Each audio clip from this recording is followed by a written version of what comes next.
mensahe ang kailangang marinig ng mga Libra sa buong buwan na to. Pwedeng nangyayari na itong magiging reading. O mangyayari pa lang. Hindi man para sa inyo itong magiging reading. Di ba para? Sa someone na malapit sa inyo o sa someone na kakilala nyo mismo. Baka may lumabas na gender mamaya. Gawin nyo na lang energy. Masculine at feminine energy. Pwede rin naman na huwag nyo nang pansinin ang gender. Hindi ko masasabi kung anong magiging reading, kung positive ba o negative. Depende. So, kung anong mapipick up pong energy, walang masama. Kung papanoorin ang sun, moon, at rising sign. Kasi baka man sa mga yan ay mag-resonate na sa sitwasyon nyo. So, ang bidan natin ay pamilyado pero separated.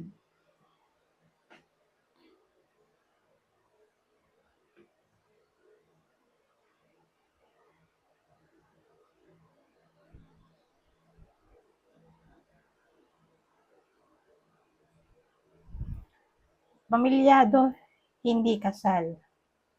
Separated. Okay? So, single mom, single dad ang bida dito.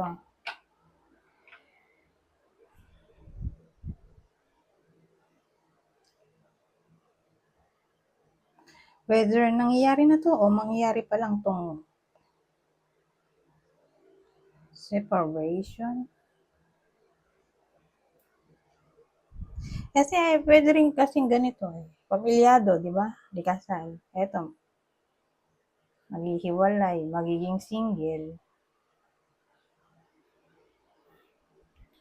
Ngayon, drama card kasi to So, ibig sabihin, hindi magiging madali yung separation. Okay? Dahil may away dito, may gulo. Yun yung hindi pa nangyayari. Kung nangyari na, separated na yung pamilyadong hindi kasal dito. Kasi may away nga dito.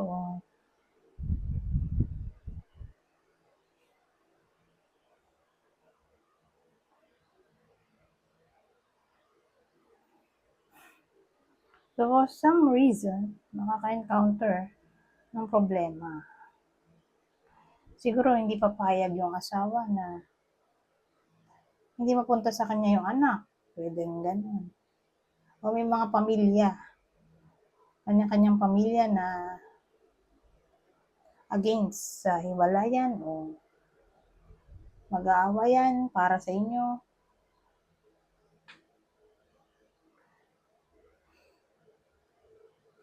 Kasi meron tayong 5 of Wands. Pwede may kinalaman sa arguments, disagreements.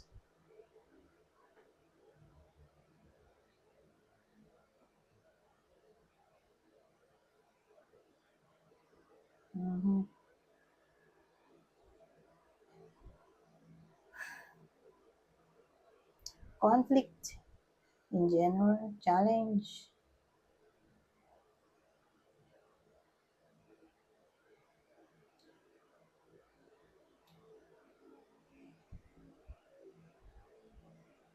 O sabihin natin no contact na, di ba? Magbabalik lang yung partner para mang-away. May case na gano'n. Magbabalik ngayong April para lang mang-away.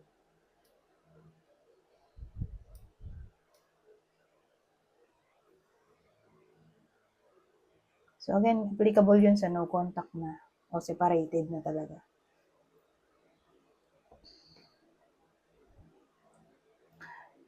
Anyways, ito yung possible partner dito.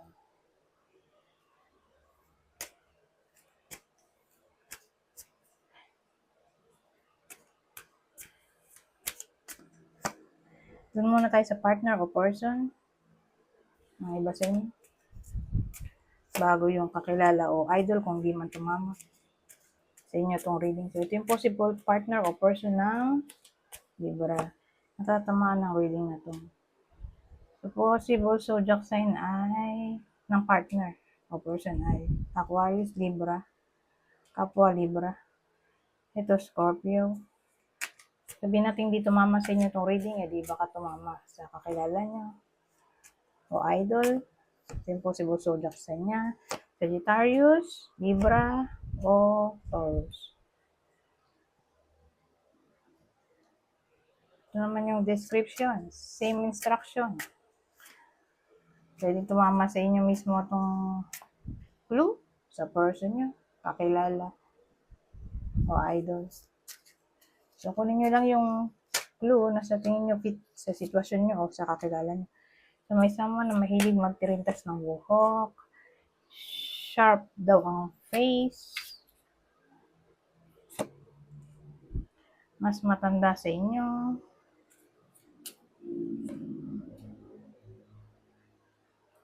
green eyes, baka foreigner to. So, ulitin ko, kunin nyo lang yung info na sa tingin nyo fit sa sitwasyon nyo o kakilala nyo. Ito naman, may something sa kanya na sharp o pansin na pansin. Siguro, pangsilong, singkit, malaki baba, malapad noo, mapanga. So, basta ganun sharp yung itsura. O ma-cheekbone.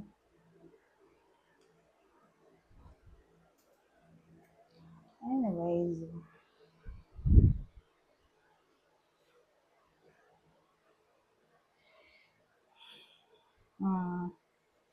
Punta naman tayo dito sa susunod. So, ibang deck to. Magkaiba ng senaryo. Minsan, nagdurugtong yung kwento, madalas hindi. Tingnan natin.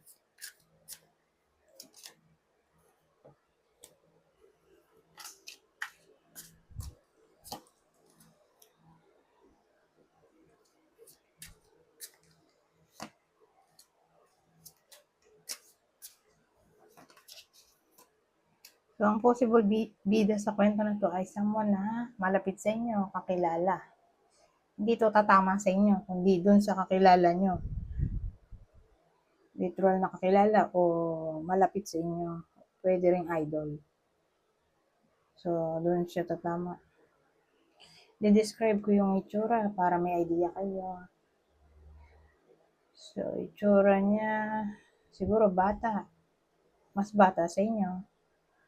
O nasa teenager to 29 years old.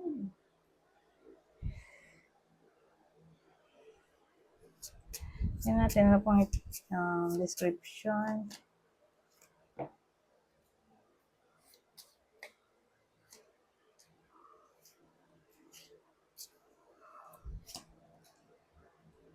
Babae.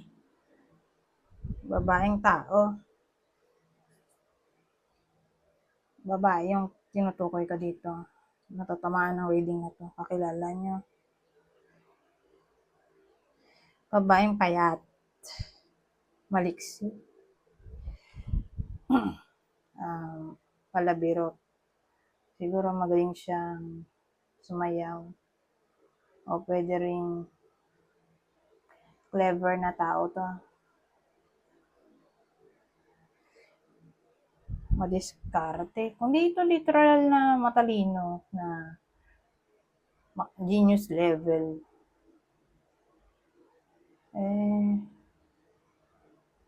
Madiskarte. Okay?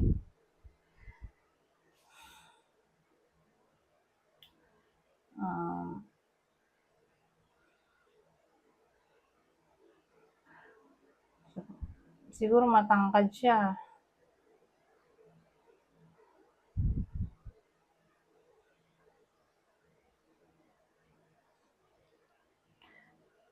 Pero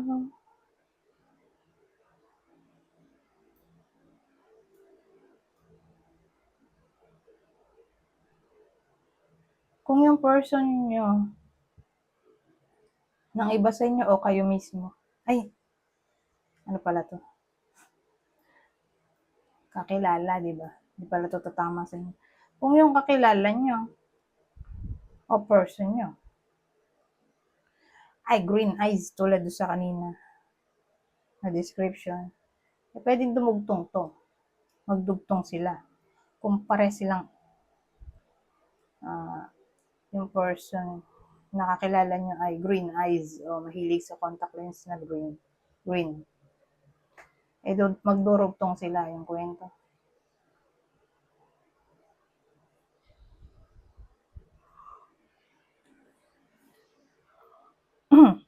So, ano pang ma-describe dito? Bukod sa sinabi ko. Siguro, nasa 40 yung babae. 40 pataas. O, nagsasalamin na siya. Kung di man to literal na 40, edi babaeng may salamin. So again, ulitin ko, kunin nyo lang yung description na sa tingin nyo fit sa sitwasyon ng kakilala nyo. Okay? Kasi, general reading to.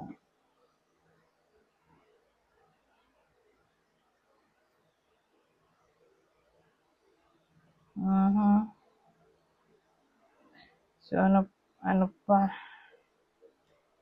Bukod doon.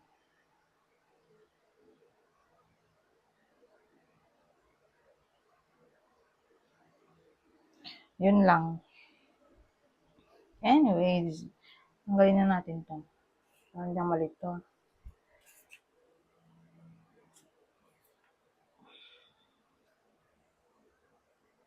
Kung meron sa taong yan.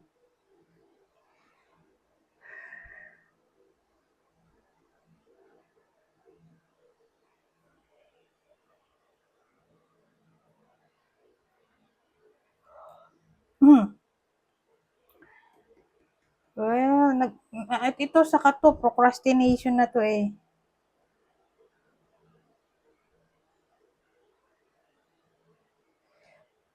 Parang namumroblema yung tao.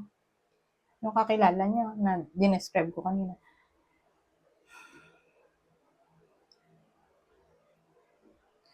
So, ano to? Bakit bumaliktad yung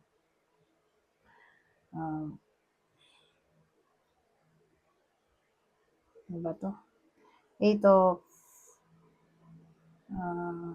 wands natin.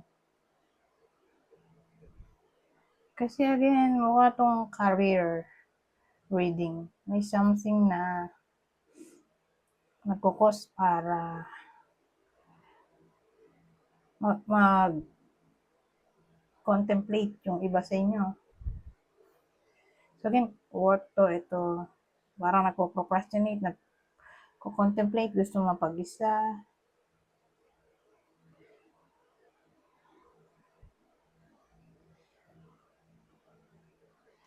Alamin natin to. Ano tong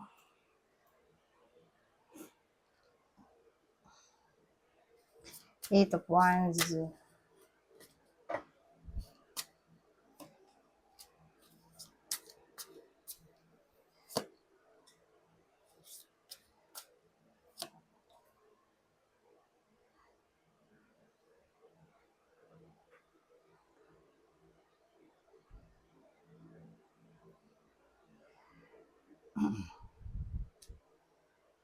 Ang dating, wala siyang tiwala sa mga kasamahan niya sa trabaho.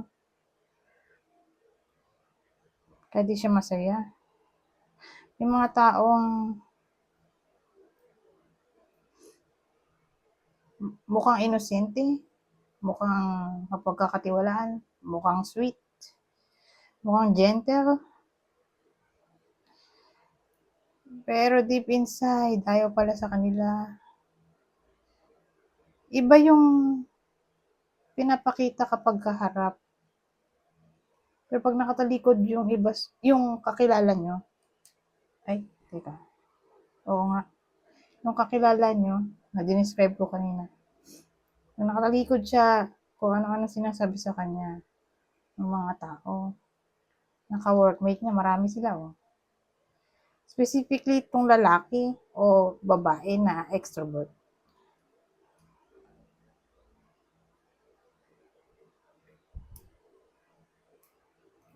Sabihin natin grupo sila, 'di ba? Yung matanda doon sa kanila, pinakamatanda. O boss. Ano eh, for some reason cold din, nakalagay ko.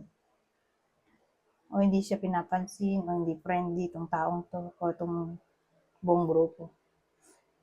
Doon sa kakilala niya. Kaya yun, problema siya dito. Parang binubuli siya kasi ang dating, gusto niya mapag-isa dito eh.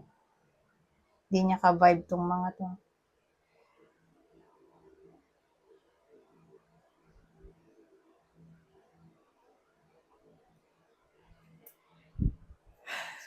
Anyways,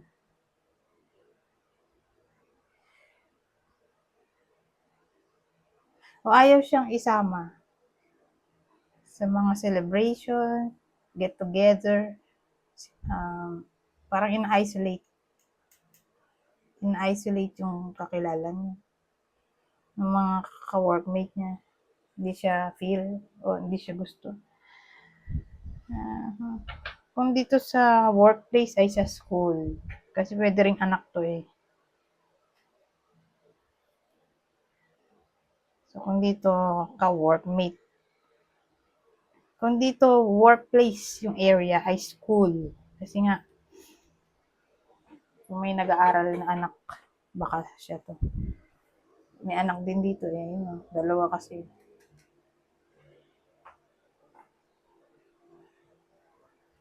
So, pwedeng anak to. O again, pwedeng nasa teenager to anak or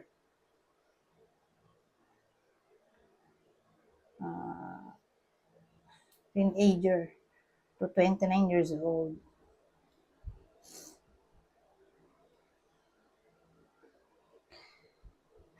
Anyways, hindi naman to love story o love reading. Kaya, hindi ko na yan lalagyan ng clue. Katulad ng ginawa ko kanina. Na may clue. So, dun lang siya sa relationship reading may clue. Pag career reading, o ibang topic maliban sa career, maliban sa love reading. Hindi ko siya ilalagyan ng clue. Anyways, tingnan natin kung ano pang masasabi nito. Ibang senaryo ulit.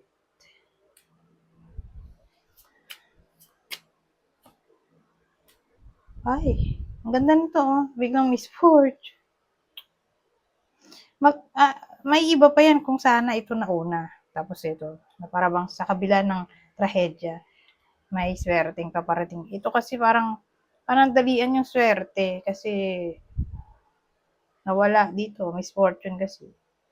Nawala agad yung swerte, biyaya, miracle, fortune na nga talaga. O sabihin natin, may wish kayo na magkakatotoo. Kaya lang, magkukos ng dilubyo para sa ibang tao. Maganda kung i-clarify natin yan. Ano tong fortune na paparating na para bang hindi magtatagal o magbe-bring yung fortune na yun ng misfortune. Magbe-bring ng misfortune yung fortune na paparating. So, an example nun, example lang, nagkaroon nga ng relasyon, kaya lang nasabit sa third party.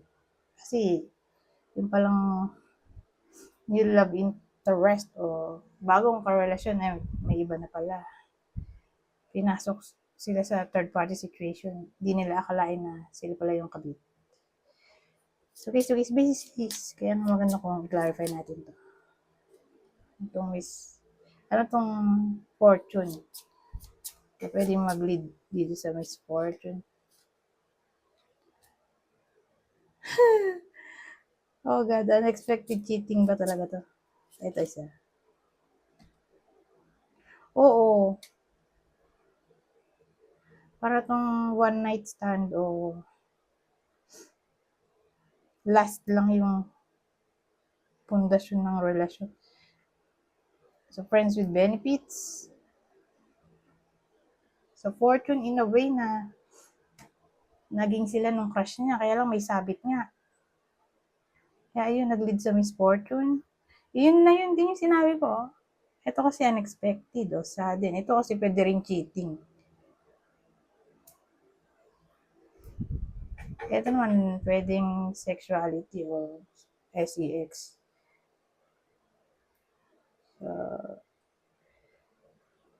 Yan. So, mukha na siyang one night stand, friends with benefits, nakilala lang sa club.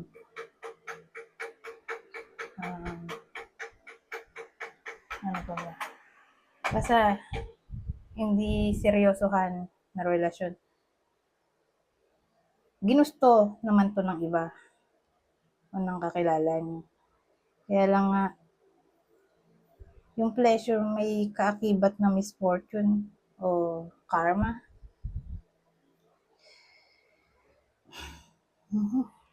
Ngayon, ay, ito ba ito? Hindi ko nadadamihan at 21 minutes na ito.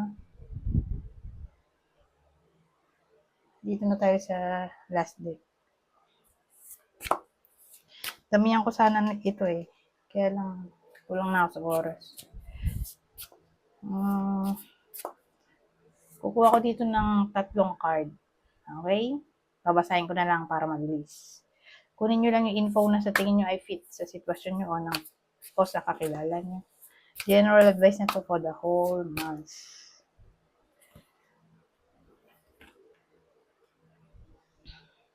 So sabi, my capacity to tune into the energy of love gives me the words I need when I'm ready to speak up, the compassion I need when it's time to forgive, and the power I need when I am lost.